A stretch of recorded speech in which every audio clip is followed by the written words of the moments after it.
Oui, je me nomme Eva Marcheseau, présidente de la Fondation Bel Environ. Ici, en ce moment, on est dans le jardin Sapins et Merveilles.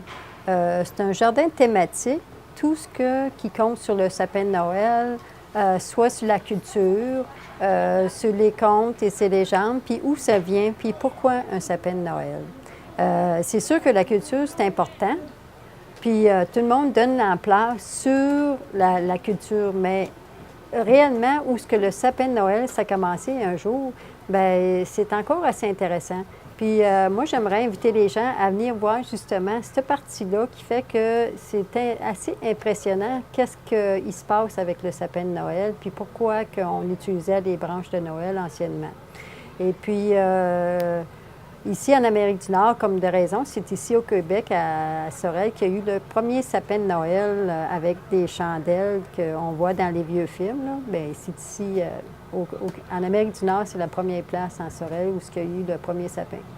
Et puis, là, c'est ça. Fait que là, bien, ici, il y a beaucoup de producteurs de sapins de Noël. Puis, il y a nous, Hystérophone, on a été plusieurs années dans les concours de ville, village, fleurie. Puis quand les juges venaient ici, ils ont dit « Pourquoi vous ne le mettez pas en valeur? » Alors, fait qu'on a dit « OK, on pensait peut-être juste une pancarte, mais ça finit en musée, finalement. » Fait qu'on a 14 panneaux qui expliquent c'est quoi au niveau de la culture, la légende et ses contes sur le sapin.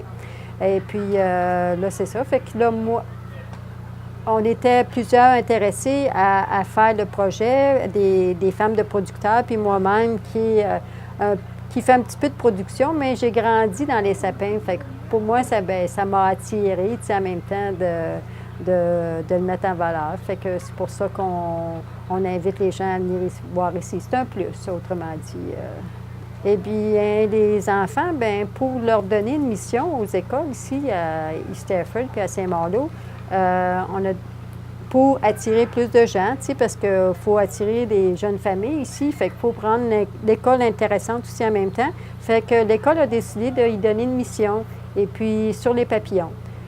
Alors nous autres, le Sapin Merveille, la Fondation, on a décidé de leur offrir notre jardin pour justement mettre les plantes nécessaires pour les attirer.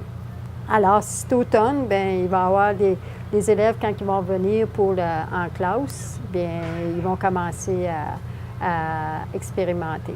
Puis éventuellement, ça va grandir, puis il va y avoir des panneaux, puis on va faire l'expérience avec eux. Là. Fait que ça va être toute une aventure, puis toute une expérience. Ça va être plaisant.